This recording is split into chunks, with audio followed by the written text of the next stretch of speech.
As a young man, I wanted to compete with everybody because I wasn't the tallest, I certainly wasn't the handsomest, I definitely wasn't the smartest, and I was like, I need to be the most successful. And then I realized nobody cares. It's all about competing with who you were yesterday. And that's why we're breaking down these 20 skills that if you develop these and you work on them every single day, you're gonna build an incredible real estate business. Check this out.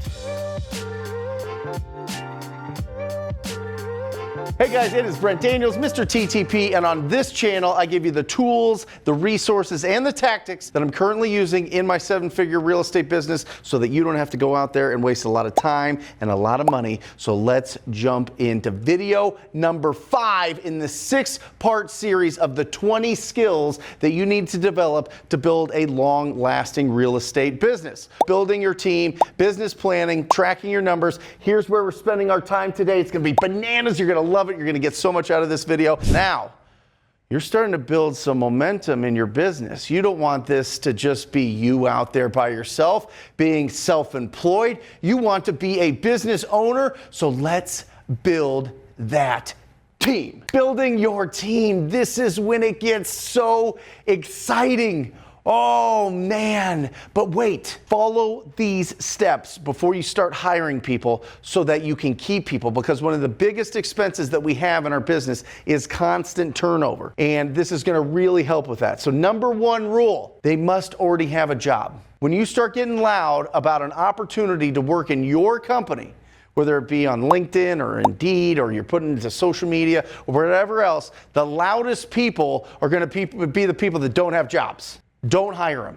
Every single time that has happened, and every single time I'm like, wow, these people are so hungry. Yes, they are, until they have a job. And then they don't do the job, then you have to get rid of them, right? And then you're like, oh my gosh, I just wasted 3, 6, 9 months of my business trying to pour into this person and train them and really give them love and attention. And my business went straight into the toilet. You want people that already have jobs and they're excited about the opportunity to work in real estate. The turtle and the hare, right?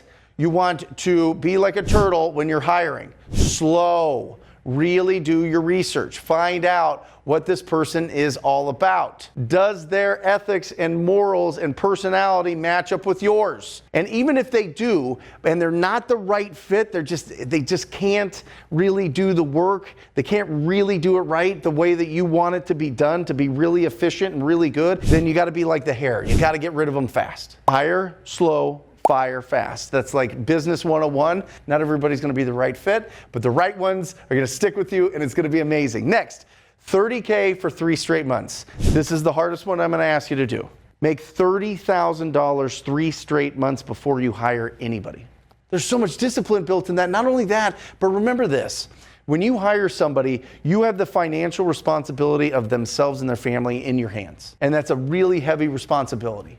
And I want you to be prepared for it. This is a skill. This is one of the toughest skills. Out of all the 20, this is one of the toughest skills to really master because a lot of people aren't leaders, but you are. You are, and you're developing and developing and developing, and just use this to help develop your skill of building a really strong, long-lasting team so you don't have a tremendous amount of turnover, because that really slows down your business. I want you taking off. I want your business going like a rocket ship. Next, I want you to find people that are natural in the roles. If somebody is very organized and very analytical, that's a great person for this role, admin. That's a great person to keep you on your schedule. That's a great person to keep all the goals up in front so that everybody knows. But maybe it's not a great natural fit for people going out on appointments and closing deals. Those are people that I want you to hire somebody that you could drop them in the middle of nowhere and they're making friends. Let me give you a perfect quick example. Last year, I flew out my whole team to Playa del Carmen. It's right outside of Cancun. We went first class, we did the whole all-inclusive. It was awesome. But my 2 acquisition managers, Chad and Ryan, were competing with each other on who could say hi to the most people as we were walking around the resort. That's the mentality. They just wanted to just meet people and talk to them. So find the natural. Don't try to fit somebody that you think is going to be okay into this with enough training and enough attention. It's not going to happen, and it's going to actually hurt them. because they're going to be in a role that makes them unhappy, and we want happy people working for us, right? Absolutely. Now, this is the order, right? Admin, lead generation, acquisitions, dispositions. In the beginning, it's going to be you. You're going to be self-employed. You're going to be out there. You're like Michael Jordan on the court. Out there, you're shooting, you're doing, you're dribbling, you're scoring, you're passing, you're blocking, you're playing defense. You're doing everything, right? But then you start firing yourself from certain roles. This is the order, right? You start getting rid of the non-income producing activities, right? The paperwork. Staying organized, making sure that all the leads are in the top of your funnel so that you can go and have a conversation with them and go on appointments. And next is lead generation. You start hiring your cold callers, the people texting for you, the people that are bringing in leads, right? The people that are organizing all of your marketing. They do all of these things, and so you're not the one always hunting all the time. You're in the gathering position now.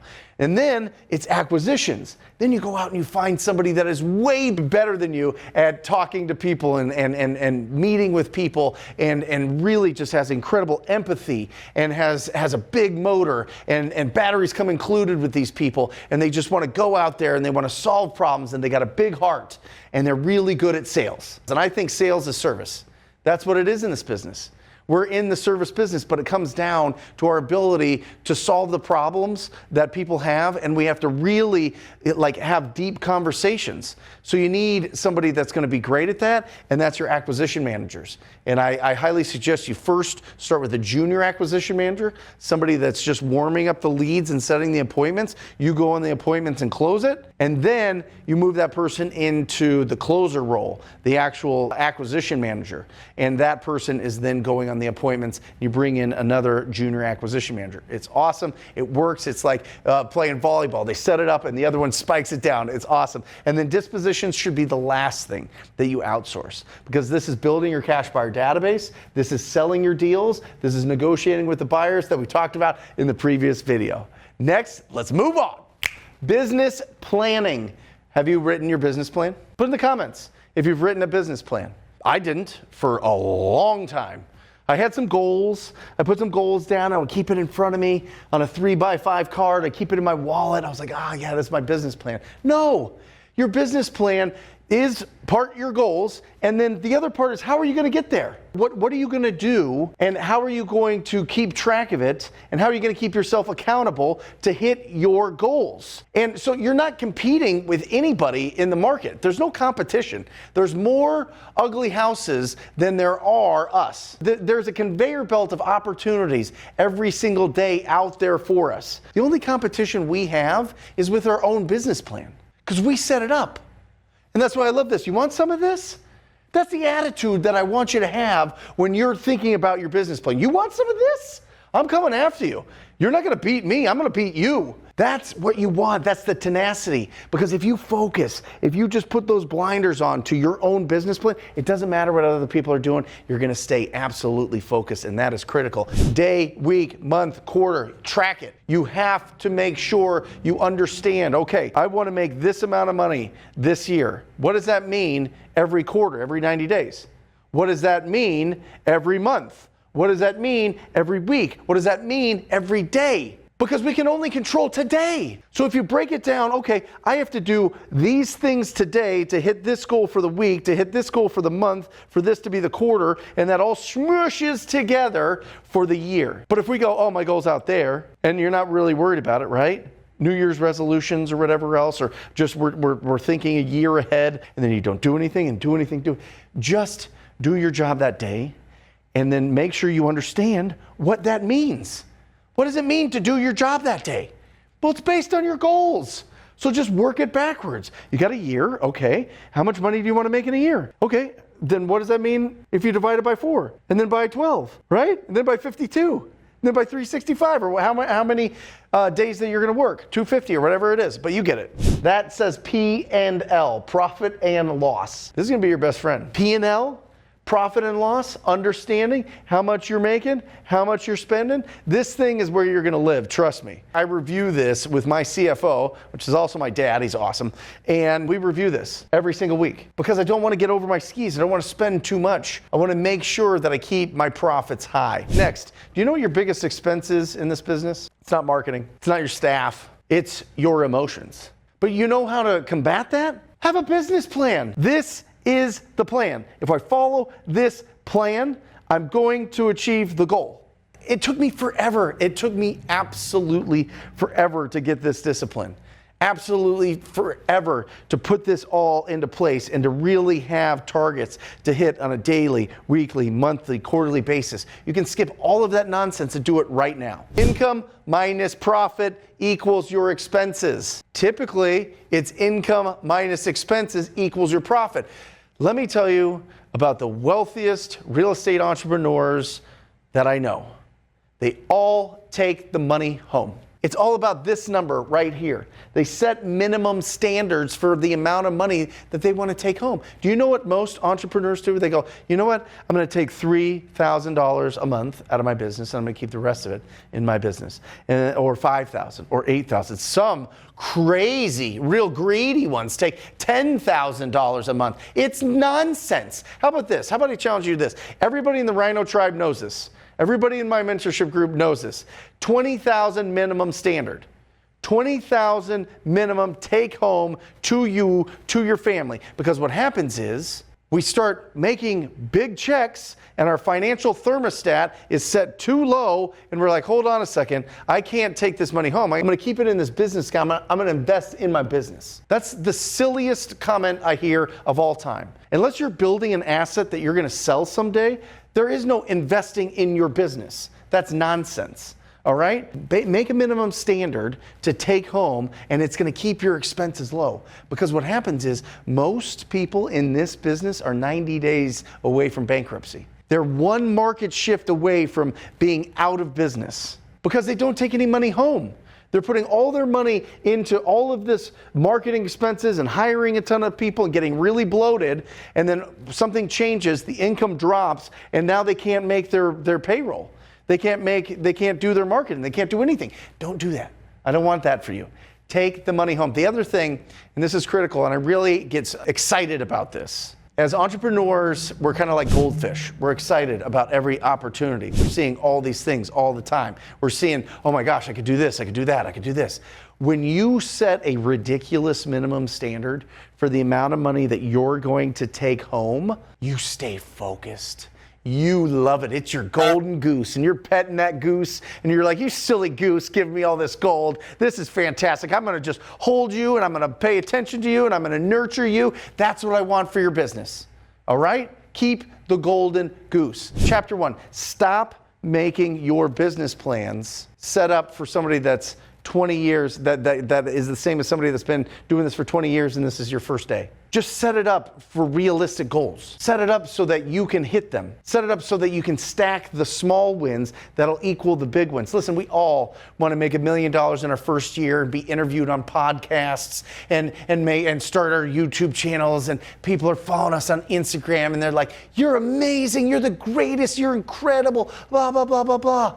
That doesn't happen. That's not real life. That's all fugazi. It's all fake. Put together a plan that's going to get you your first deal. And then how to do a deal every single month, and then how to do a deal every single week, and then how to do multiple deals. I'm just telling you, you're going to achieve those goals, and you're going to go a lot further, a lot faster if you do that. By the way, if you're getting value out of this, make sure you hit the like button. I'd love to hear the comments. I'd love to hear if you've got questions on anything that I have. I'd love to answer them in the comments down below. And if you haven't subscribed yet, hit that subscribe button. We come out with unbelievable interviews with people that are doing amazing things around the country. So hit that subscribe button. Stop messing around. Daily review. Make sure that you're looking at the end of the day. At the end of the day, Jackie, my lead manager, gets a daily review and finds out everything that everybody in my company has done that day. From our callers, our texters, our acquisition managers, and her husband, the disposition manager, right, Jeremy. It's awesome. But it just keeps everything in review so we know that we won the day or not. Because that's what really means. Again, it's stacking the small wins, right? Next, accountability buddy. Who's your accountability buddy?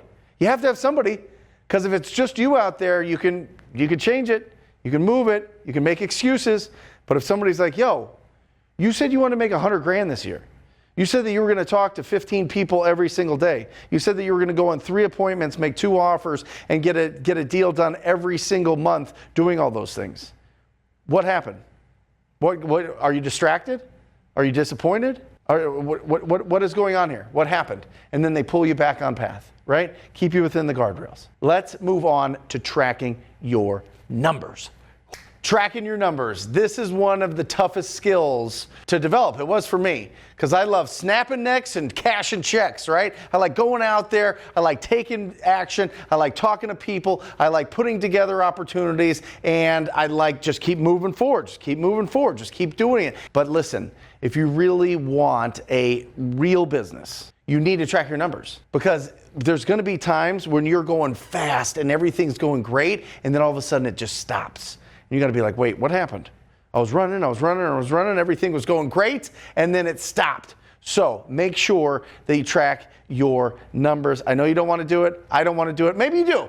Maybe you love numbers. Maybe you're a freak in the sheets. Numbers don't lie. You can lie and make up any excuses and kind of put anything in there and kind of procrastinate and kind of put things off and whatever, but these don't lie. Listen, if you're hearing other people doing amazing things, it'd be real interested to see their actual numbers. I'm not hating on anybody, but most people kind of exaggerate this. Don't do it.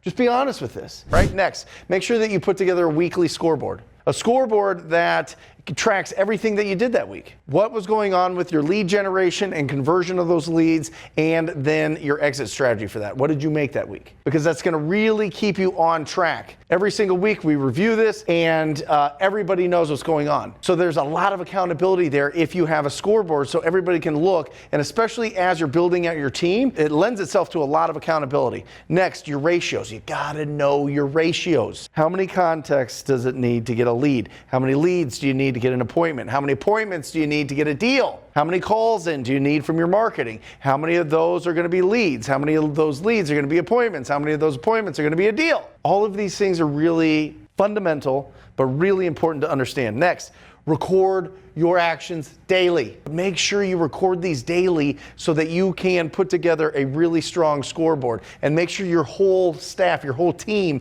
records it daily. BWB, big whiteboard, baby. A big old whiteboard. This is your best friend right here. This sucker right here. Put it on your wall.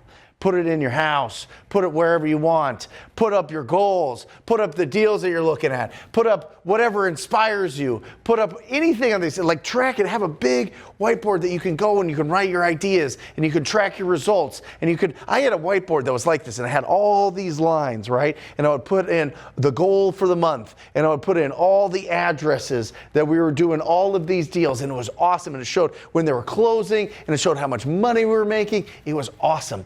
Get a big whiteboard. It really helps out. Next, 75. This is interesting. A lot of people don't know this. 75% of your income usually comes in only 2 quarters. That means 6 months, you make 75% of your income. So what happens on the other quarters, right? And then if you understand that most of your money comes in these lumps, then you can start figuring out how to make it more consistent. Because look at it, 75% of the income is made in 2 quarters. So make sure you focus on the weaker quarters to bring that up, and you're going to have an unbelievable business. Next, focus, focus, focus. If you're building a wholesaling business, build a wholesale business. If you're building a flipping business, build a flipping business. If you're building a rental portfolio, build a rental portfolio. They're all different businesses. If you try to build them all at the same time, it's going to go horrible. I am telling you, this sets back more people than anything else, is trying to do everything all the time. And our industry is set up with 27 different ways to make money in real estate and all these other things. Focus. If you're just starting out, master the art of finding discounted properties. And it's called wholesaling. It's amazing.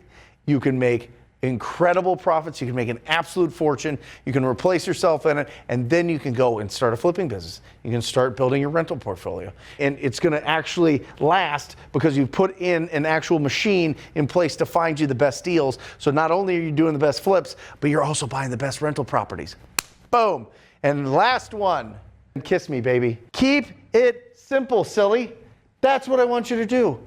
Keep it simple. Don't Go crazy. Do you know what the people that get lost in their CRMs and in their processes and all these things, and they don't do lead generation, are the people that show up to meetups and RIAs and they haven't done deals ever, or they haven't done deals in years, or they keep talking about a deal that they did years ago. It's bananas. Just keep it simple.